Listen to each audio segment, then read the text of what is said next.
Drawing layers by DiRoots allows you to edit layered data quickly and easily using an easy-to-use spreadsheet type UI.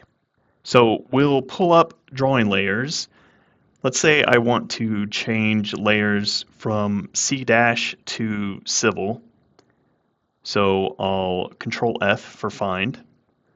I'll come in here and find C-, and then we'll go to replace and replace it with civil dash. So we'll say replace all. Cool. They're all green now, and all the C's are now civil. Then I can hit update,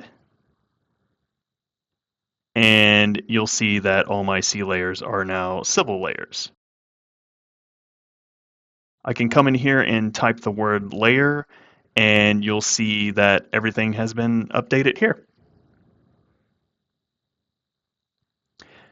And you can also change the values of these other columns as well. So yeah, pretty easy stuff. If you'd like to start using drawing layers in your Civil 3D workflow, there's a link in the description. Download the 90-day free trial. In addition to drawing layers, there's 8 other tools that are very, very helpful. And it's free for 90 days. So give it a shot.